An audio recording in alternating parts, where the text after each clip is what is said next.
Les Brown once said, change your thinking and it will change your life. Because what you think, you become. And your thoughts create your reality. So act the way you want to be and soon you will be the way you act. Today, I will share with you a story which will change your thinking and it will change your life. So there was a beggar living at a train station in a city who used to beg from passengers in order to survive. But one day when he was begging, he noticed a gentleman is coming and he thought the man looked so rich. If I beg from him, he will probably give me a good amount of money. So immediately he started begging from him. And looking at the beggar, the man said, "You always beg, but do you ever give anything to anyone?" The beggar replied, "Sir, I am just a beggar. I always ask people for something. How can I give anything to anyone, as I have nothing?"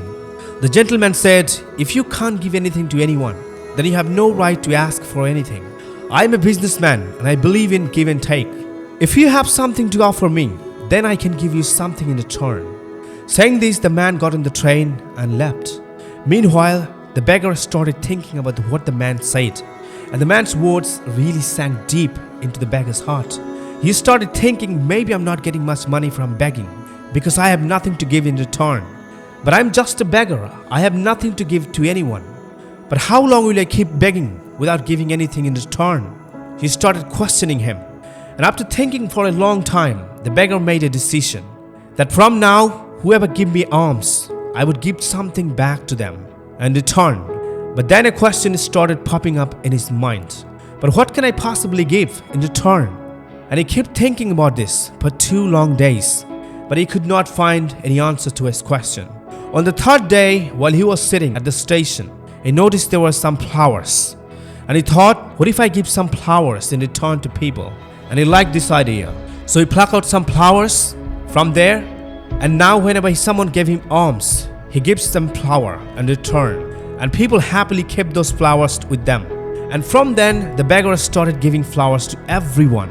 Within a few days, he realized that he was now getting more alms than before. As long as he had flowers, people gave him more alms. But when he ran out of flowers, people stopped giving him alms. As time passes, one day when he was begging, he saw that same gentleman was seated in a train, who inspired to give something back to people. The beggar immediately went to that man and said, "Today I have some flowers to give you. If you give me something, I will give you a flowers in return." So the man gave him some money as alms, and the beggar handed him a flower in return. And the gentleman is impressed by this. He said, "Wow, that's awesome. Today you have become a businessman like me." Saying this, the man took the flowers and got off the train. But the man's words again struck deep in his heart. He kept thinking what the man said over and over and over again. He started feeling happy deep inside. His life lit up with excitement because he started to feel a sense of success. Through this, he felt he could change his life. So he immediately got off the train and looked up in the sky and said loudly with excitement, "I am not a beggar, but I am a businessman. I can become rich too." Seeing him, the people thought the beggar became mad and lost his mind. And from that day, that beggar were never seen at that station again. But 6 months later, at the same station, 2 gentlemen in suits were traveling. When they saw each other, they shook hands. And one of them said, "Do you recognize me?" The other man said, "No, because I think we're meeting for the first time." The man said, "No, try to remember," he said. "This is not our first meeting. It's actually the 3rd time we are meeting." The second man said, "I don't remember. By the way, when did we meet the other times?" The first man smiled and said, "We met twice before on this same train. I'm that same beggar to whom you once told that what should I do in my life. And during our second meeting, you told who I really am." The man surprisingly smiled and said, "Oh yes, I remember now. You are that same beggar who I once refused to give alms. And the second time, I bought some flowers from you. But where are you headed wearing a suit today? And what do you do now?" The first man said, "Yes, I'm that beggar. Today, I'm a big businessman of flour, and I'm going to the city for business work."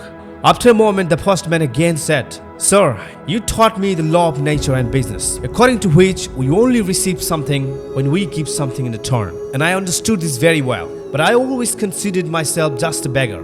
I never thought to rise above it. But when I met you for the second time, you told me that I have already become a businessman. And that's when I realized I wasn't a beggar at all, but I became truly a businessman. I understood why people were giving so much alms. Because they were not giving alms, but they were paying for the flowers. Everyone was buying flowers from me because nowhere they can get such cheap flowers. I already became a small businessman in people's eyes. But in my own eyes, I was still just a beggar. But after listening to you, I realized that I'm truly a businessman. The money I saved from selling flowers, by that money I built business. The both businessmen were happy and got up the train by talking about their own business. Friends, this story can teach us so many lessons. In this story, the successful gentleman knew the laws of give and take, which is the foundation of every business. And he told this law to the beggar, and the beggar embraces this law and transforms his life and becomes a successful businessman. He just changed his thinking and his life has changed. This story teaches us that if we change our thinking, then we can achieve anything in the world. Thinking is the real power. Your mindset is the real power. What you think, you become. If we think ourselves small or poor, we'll stay small or poor forever. In order to do something big, remember it, in order to do something big, we must have to think big. We have to change our thinking. So more of the story is your success is determined in your thinking. So awaken your self-respect, think big, and let's see how fast you become successful.